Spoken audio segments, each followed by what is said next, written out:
We're back with another video. So we all know that the Indiana Fever did clinch a playoff spot for the 2024 season, but there were some more headlines that is surrounding them actually doing this, and we're going to go a little bit more in depth with this Rookie of the Year debate. Guys, for this one here, we got to go all the way up to Indy. Let's get it. Let's go.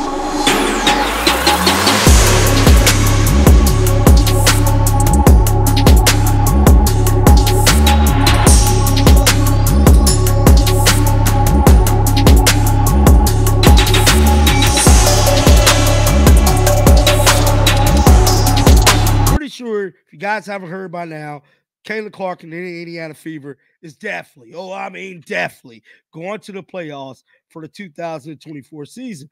And I can't do nothing but be ecstatic as an Indiana Fever fan, Caitlin Clark fan. I'm pretty sure I'm going to be hitting up some of them games very, very soon up in Indy. And I know it's just going to be a lit situation, bro. Now, with all that being said, we know that there has been a huge debate surrounding not only Caitlin Clark making it to the playoffs, but her actually winning this whole Rookie of the Year race.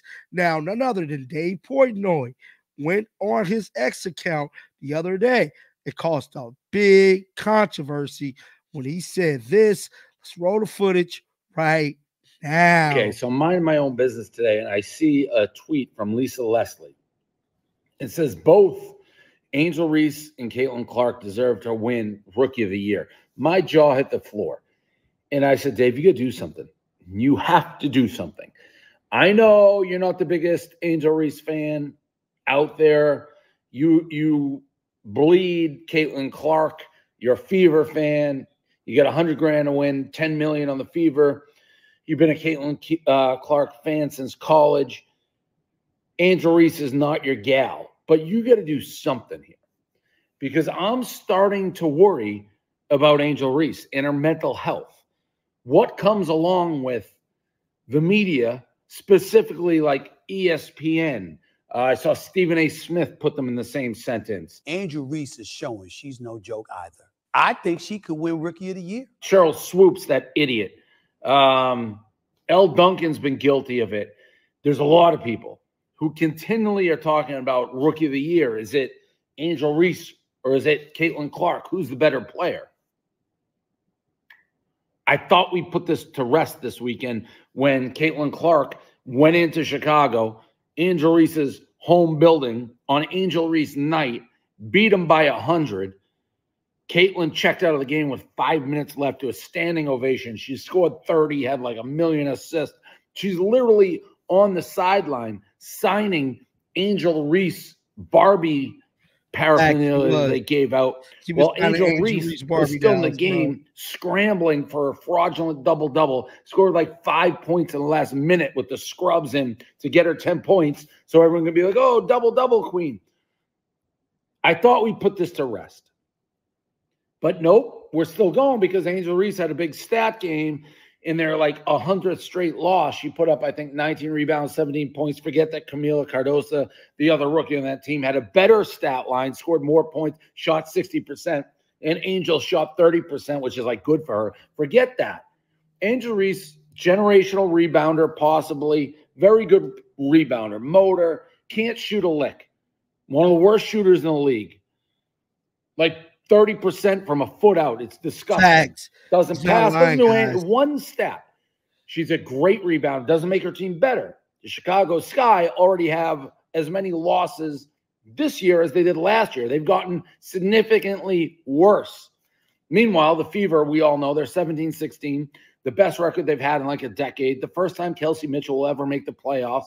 They're playing as good as anyone in the league, and it's all because Caitlin Clark is now in the MVP conversation. Forget Rookie of the Year. Yet I still see people like that tweet from Lisa Leslie being like, they're both MVP. They're not both Rookie of the Years. They're not, and it's okay.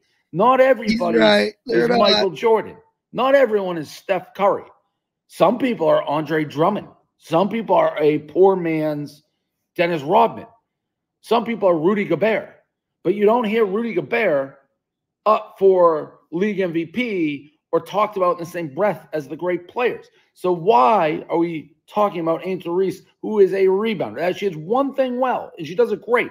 She rebounds, nothing else. She does nothing else. Caitlin Clark does it all. So why do we keep comparing these two? How would you like to be Angel Reese? And every time they mention your name, they're mentioning, well, maybe Rookie of the Year, she is as good as Caitlin.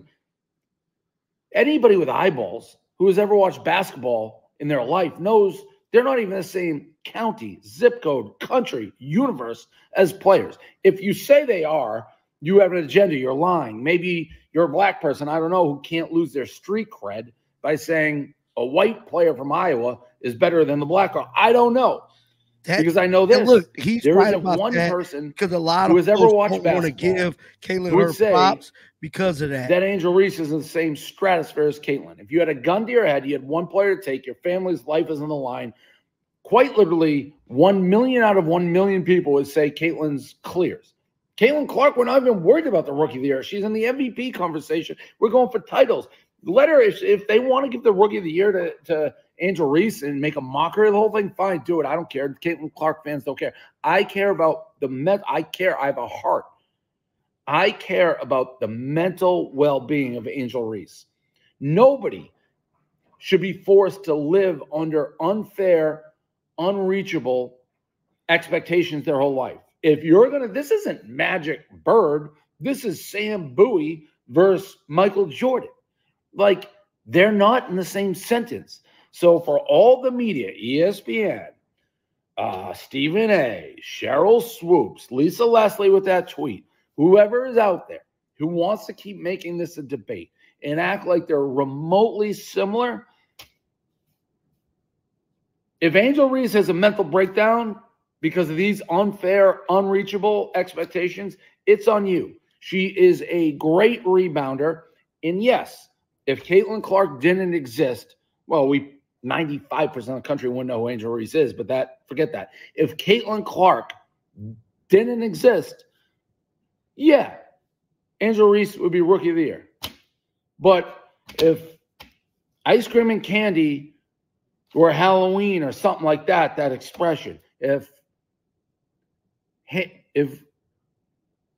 gumdrops and Kit Kats, if ifs and buts were candy, every day would be Halloween.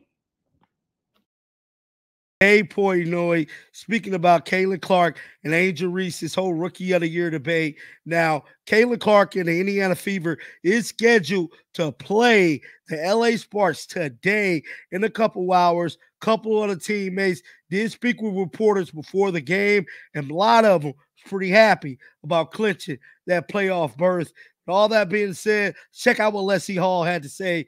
Roll the footage. Lose and you guys clinched. Did you stay up? And if so, what was kind of your reaction when you got the news? I went to bed with like 5 minutes left in the fourth, but definitely was keeping a close eye throughout the game. And when we found out, I think everyone was just super excited, and it's definitely something we've been working towards. Season's not over, but just to have that kind of taken care of, it's a great feeling. Considering where you guys started, where the season started to where you are now, not just wins, but the chemistry, the looseness, the joy.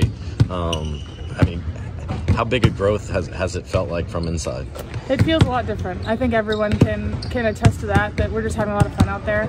I think it's fun to watch, it's fun to be on the court, it's fun to be on the bench, it's just fun to be part of this team and follow along on this journey. And it's crazy to think that where we started the season, and I think, you know, there were doubts from the fans, doubts from people that didn't know where we would go for the year, and to be where we are today, we're just really proud of ourselves.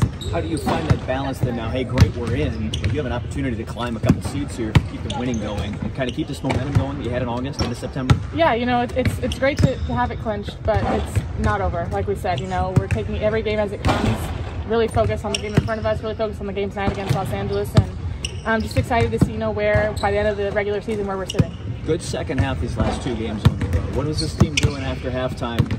Chicago, Dallas, that you kind of missed out on a couple games prior. I think it just shows our grit and that we're taking full focus for 40 minutes. That's what it takes to win games in this league, and I think you see that our team is just growing in that aspect. We're maturing basketball-wise. I'd like to go on the road and kind of be the home team as far as the crowd goes and really be able to feel that. The Fever fans show out just about everywhere we go. We can hear them, we can feel them, we love them, and it's fun to play in front of them. Now the momentum, how would you describe it, given 6 home games in a row now, too?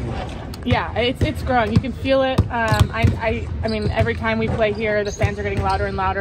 They're on the edge of their seat. You know, they're eating it up. So we know that we have them throughout the course of the game, and it's just another player for us. So we really appreciate it. You mentioned how crazy the fans have been and how excited they get. Have you stopped to think about what a playoff game in this building might feel like? Well, I was here for a few of the Pacers playoff games, and if it feels anything like that, I mean, we're really excited.